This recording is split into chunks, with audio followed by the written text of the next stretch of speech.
Hello friends, कैसे हो आप सभी। मैं आज आपको यहाँ पर एक किसान के जीवन से संबंधित कहानी सुनाने जा रहा हूँ, जो कि किसान के जीवन से लेकर उसके संघर्ष की कहानी, जो कि अंतिम तक उसके कहानी के बारे में मैं आपको बताऊँगा। यदि आप हमारे चैनल पर नए आए हो तो हमारे चैनल को सब्सक्राइब करो तथा हमारे न्यू वीडियो पाने के लिए बेल आइकन को दबाओ। मैं आज आपको यहाँ पर एक कहानी सुनाता हूँ।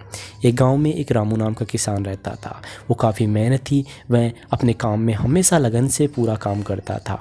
वह गाँव के किसानों से बहुत अलग था, क्योंकि वह किसी से ईर्ष्या नहीं करता था। वह जो भी मिलता उसे संतुष्ट होता था और शायद गांव के किसानों से वो उनसे अच्छी उपज प्राप्त करता था।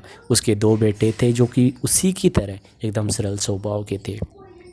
रामू चाहता था कि मेरे बेटे थोड़ी बहुत शिक्षा प्राप्त कर ले, ताकि अपने गांव में कोई उन्हें हिसाब किताब में कभी दिक्कत ना आए। उन्होंने गांव के विद्यालय में उनका प्रवेश कराया। वो पढ़ने में काफ़ी अच्छे थे, तो गांव में वहां पर कुछ शिक्षा दिलाने के बाद गांव के प्रधानाध्यापक जी ने उन्हें कहा कि इन्हें अच्छी शिक्षा दिलाने के लिए अब ये बड़े हो गए तो इन्हें कॉलेज के लिए आप इन्हें शहर भेज दीजिए।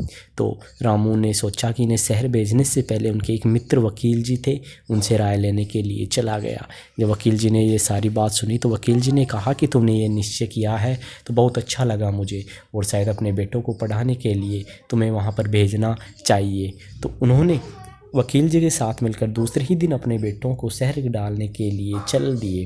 रामू अंदर ही अंदर खुश हो रहा था कि अब मेरे बेटे शहर में पढ़ेंगे, और खुश होना भी चाहिए था, क्योंकि एक किसान अपनी मेहनत के बलबूते पर अपने बेटों को पढ़ाने, जो भी एक शहर की बड़ी कॉलेजों में दाखिला दिलाने के लिए ले जा रहा था, उन्हें वहाँ पर रखा।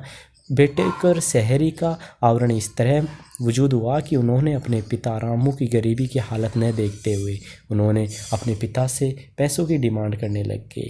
रामू कैसे जैसे अपनी खेती से जो जुटा पाता उन्हें अपने पैसे भेज देता था, पर बेटे शायद उस पैसों से नाराज़ थे और उन्होंने अपने पिता से कहा कि इन पैसों से हमारा गुजारा नहीं होता। और उन्होंने अपने पिता से कहा कि हमें और पैसों की ज़रूरत पड़ती है, जो कि शहर में इतने पैसों से हमारा गुजारा चल नहीं पाता।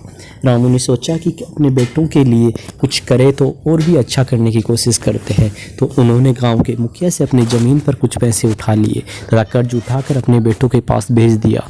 बेटे उसे पाकर भी शायद संतुष्ट नहीं थे।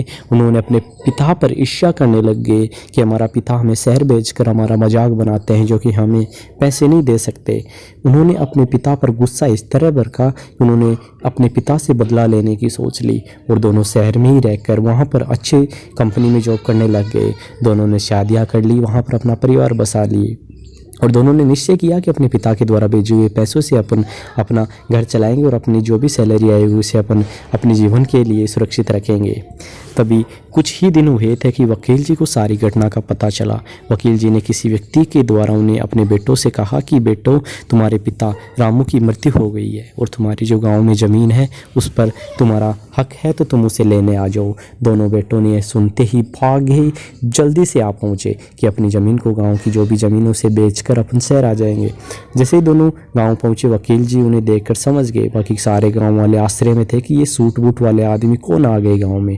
जब वकील जी उन्हें आते हुए देखकर बोले कि तुम्हारे पिता की मृत्यु नहीं हुई है, तुम्हारे पिता के पास ना कोई ज़मीन है। गांव के मुखिया ने पूरी ज़मीन ले ली है, जो कि तुम्हारे कर्जे की वजह से उनकी ज़मीन जायदाद घर परिवार सब कुछ बिक गया है। मैंने अपनी दोस्ती का फ़र्ज़ निभाने के नाते मैंने अपने पास रखा है, और तुम्हारी माँ की मृत्यु हो गई थी।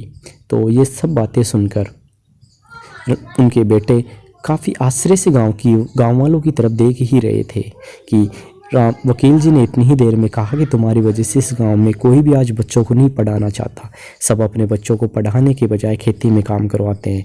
यही कहते हैं कि यदि हम पढ़ाएंगे तो रामू के बेटों की तरह बन जाएंगे, जो ना अपने रहेंगे और ना ही अपनी ज़मीन जायदाद सब बिक जाएगी। इससे अच्छा है कि अपने बेटे खेती कर के कमा के खा लेंगे, और तुम्हारी वजह से आज इस गांव में जो विद्यालय थी वो बंद हो गई है। उनके दोनों बेटे काफ़ी दुखी हुए। जैसे ही रामू को ये सूचना मिली कि उनके बेटे आ गए तो वह दौड़ा हुआ भाग के गांव के जो चौराहे पर आ पहुंचा, और उन्होंने अपने बेटों को देखकर वकील से कहा कि देखो वकील जी, मैंने कहा था ना मेरे बेटे आएंगे, ये लो मेरे बेटे आ गए। तुमने कहा था कि तुम्हारे बेटे नहीं आएंगे, लेकिन आज मेरे बेटे वापस आ गए हैं।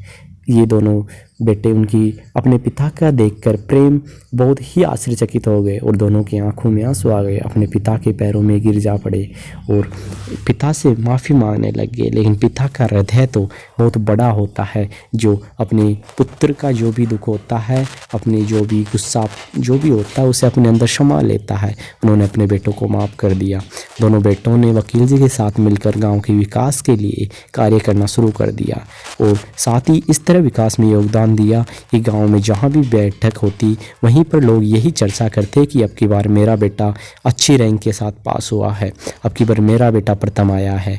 यूँ पढ़ाई का माहौल देखकर पूरे गांव में अलग ही चार चांद लग गए थे। वो गांव का मुखिया जो रामू को बना दिया गया था और मुखिया जी से उनकी ज़मीन वापस दिला दी। लेकिन रामू तो वो था, वो तो अपनी ज़मीन में वापस से लग गया। लेकिन यही होता है, मेहनत करता है उसे वो ज़रूर मिलता है। जय हिंद, जय भारत।